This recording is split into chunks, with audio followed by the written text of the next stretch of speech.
Hey yo, what's good, people? It's your boy coming straight from the 90s. And back in the 90s, your chip bag was your rep. You could walk into school half awake and unprepared, but the second that foil cracked, everybody at the table knew what kind of day it was. One crinkle and the heads turned.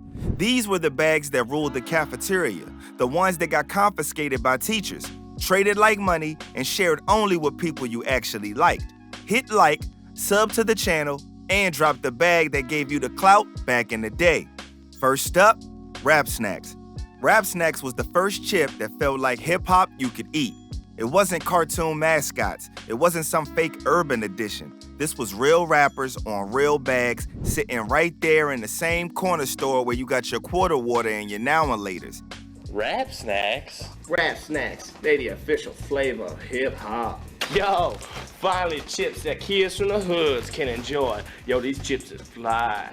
The whole concept came out in the mid-90s from James Lindsay, a Philly dude with a hustler mindset who straight up decided, why are we buying chips with random animals on them when we could buy chips with our own people on the front? He didn't wait for PepsiCo or Frito-Lay to respect the culture. He built his own lane. He pulled together about 40 grand from family and friends, walked into a distributor, and moved 800 cases right out the gate. Those first cases sold out in like 2 hours. That's not mom and pop numbers. That's street demand, that's proof. The blueprint was crazy for the time. Every flavor was tied to an actual artist. Master P had Honey Barbecue. Later you see names like Lil Boosie and all that later down the line. But you wasn't just buying the taste, you were buying identity. You're basically saying, this my rapper, this my flavor, this my side. And this hit different in the 90s because of where it showed up. You weren't seeing Rap Snacks in some polished suburban snack aisle first. You were seeing them in Philly, Baltimore, DC, city shelves, hood shelves, right next to the cigars, the lotto machine, the store cat that didn't move. The same way the mixtapes moved hand to hand, these chips did too. That's why Rap Snacks matters in the story of 90s chips. It wasn't just, yo, these are good. It was ownership. It was seeing black faces and rap culture on a product that usually never talked to us unless it needed us to buy it. Rap Snacks walked in like, nah, we are the product. And kids felt that. This next one was on fire. Or should I say, flaming. Flamin' Hot wasn't even food.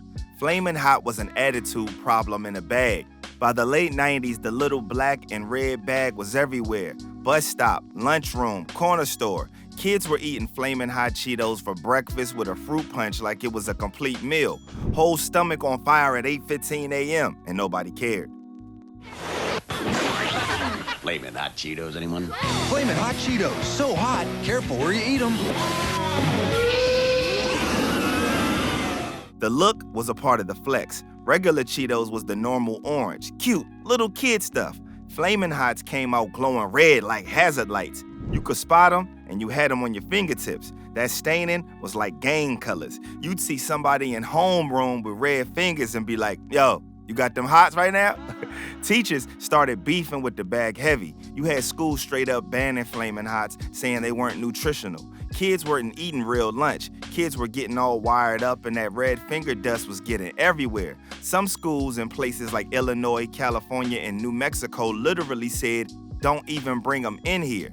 What made Flamin' Hot different was the heat. It wasn't just spicy, it hit your throat and your nose, and would low-key have you sweating. You'd still keep eating them though. People were coughing and still going back in the bag like, nah, I'm good. That almost addicted, can't stop energy is literally why schools said these chips were a problem. They were calling it addictive before we were even using the word addictive snack on TV. Here's the thing, Flamin' Hot became bigger than just Cheetos. Once that flavor hit, Frito-Lay started putting Flamin' Hot on everything. Lay's, Fritos, popcorn, everything red dusted by the 2000s and 2010s.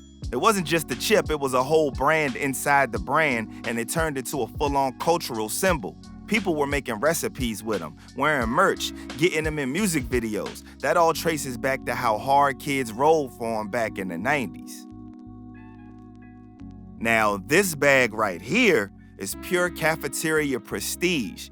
Ruffles Cheddar and Sour Cream wasn't some basic chip. This was loud. You could smell this bag from like 3 desks away. Soon as somebody cracked it open, whole table turned like, nah, he got the cheddar ruffles. Ruffles potato chips, huh? You suppose I could have one? The color was part of the power.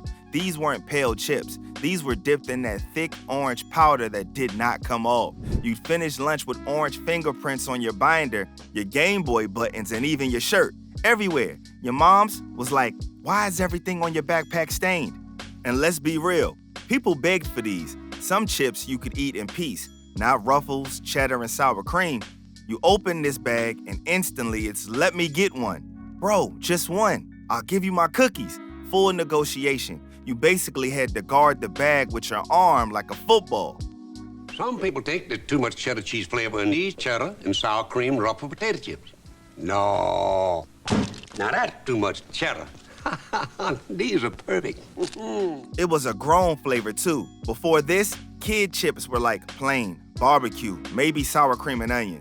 But cheddar and sour cream felt heavier, richer, salty, cheesy, tangy, all at once. It tasted like actual food, not just salted air. You felt like you were eating something premium, like, oh, I ain't poor today. Andy Capp's hot fries were the unofficial I'm grown now snack. You were not supposed to be eating these in elementary school. That's important to say. This was a teenager energy. This was my older cousin at the corner store let me get a bag and didn't tell my moms. First of all, let's be clear. These are not technically chips. Nobody cared. In the 90s, anything spicy in a crinkly bag that lived on the same rack as the chips, it was chips. Don't overthink it. Hot fries hit different than Flamin' Hot though. Flamin' Hot was bright, sharp, aggressive, and hot fries was more grown. It was like pepper heat, plus salty fry flavor. And that's another thing. Hot fries were not for sharing like regular chips. With Doritos, you might trade. With Ruffles, you might let somebody get one. With Andy Capp's hot fries, nah. You might give somebody 2, maybe 3, because the bag wasn't big and those fries were precious. You rationed them. You guarded that bag like money. There's also texture. They weren't crunchy like a potato chip and they weren't soft like a fry. They had this breakable snap to them. You bite down and they kinda shatter and then melt. A hella unique experience for a hella unique chip. We had to have it on the list, man. And there you have it for part 1. That was the sound of the lunch table. Foil popping, people reaching, and teachers pretending not to see it. These were the chips that made school days fun, that turned $5 and a bus ride into memories. The flex bags were never about nutrition. They were about status, heat, and had the loudest flavors in the room. So drop your go-to bag in the comments. Tell me what you were flexing with in homeroom. Hit like, subscribe, and share this with somebody who used to walk in the morning with the orange fingers and a quarter water like it was a breakfast. We'll be back for part 2 real soon. In the meantime, man, stay hungry, y'all. We out.